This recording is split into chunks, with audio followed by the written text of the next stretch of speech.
We get it. You need your phone, and it can be hard to put down. Oh, I'm sorry. Were you talking? Yes. I was looking at my phone. I see. You don't want to see my screen time. It's Yeah. bad. That was so rude of me, right? Well, it's how we are these It is days. how we operate. That is true. The Mayo Clinic found on average Americans unlock their phone 160 times a day and spend over 5 hours online daily. The fear of being detached from your smartphone for too long is called nomophobia, or no mobile phone phobia, and it may be an early sign of developing an addiction. A mother in Portland, Oregon recognized her nomophobia after receiving a shocking notification from her own phone. Reporter Nora Hart explores screen addiction and some of the steps you can take to break free.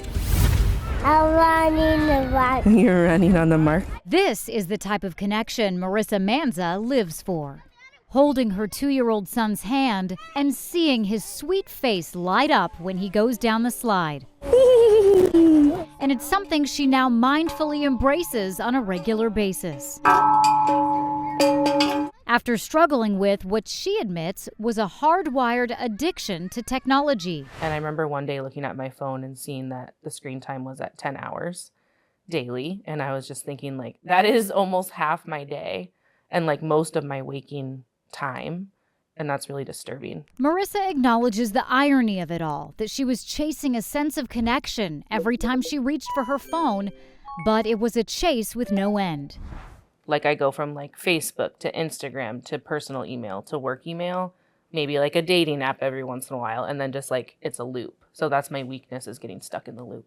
Marissa says her phone use impacted everything from her concentration to her sleep and the stress of feeling like she always had to be plugged in. I think I noticed a huge increase in anxiety. Also the pressure to feel like I always had to be available. Like I remember at one point sleeping with my phone under my pillow because I didn't want to miss out on being needed from my friends or family. In a world of constant connection, turning your phone off or even silencing it can be anxiety-inducing. I feel like the addictive voice in the tech usage world was so strong that I never made shifts that were sustainable.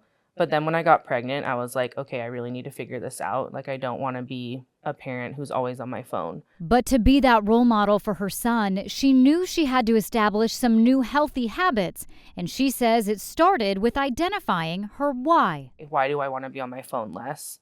What could my life look like if I wasn't addicted to my phone? Thankfully, Marissa didn't have to answer those questions alone. In fact, she's one of many who have gone through undivided mindfulness workshops in Portland, led by Olivia Ashton, with the goal of breaking free from tech addiction. Like, everyone is experiencing this. This is hard for almost everyone. I haven't met someone yet who's like, I'm fine. I have a completely perfect relationship with my device with no effort. Olivia not only teaches about the benefits of disconnecting, she lives it. I utilize out of sight, out of mind, and insight in mind. I take that very literally. If technology is right in front of us, we're more likely to use it because we're seeing it. We're like, oh yeah, of course, I forgot I wanted to go order that on Amazon. And when she's done with the workday, she's also done with technology. But it wasn't always that way for her. Olivia admits her relationship with her phone has come a long way. She says there are simple things anyone can do. Activating red mode is really powerful. If I'm in a moment where I'm like, I know I don't want to be on my phone for the next couple hours, I'll activate red mode so that when I touch my phone, I have a really quick visual reminder of, oh yeah, I'm reminded I don't want to be on my phone. It also makes the experience of being on the phone horrible. Many of her clients, perhaps an unlikely demographic. So I've noticed that a lot of mothers reach out to do this work, potentially because they're doing it for themselves, but they're also doing it for the next generation. Ready, set. It's that kind of connection Marissa longs to make every day. And as a mom, I realized when I put my phone aside and just really like zoned in with my child, really like mundane and sometimes even challenging moments would become like really special and sacred and beautiful. I did it. You did it.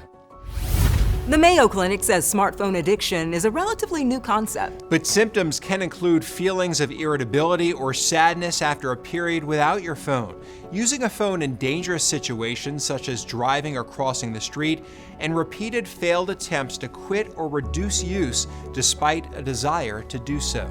If you're concerned about a loved one's screen time, medical experts suggest consulting a behavioral or addiction specialist.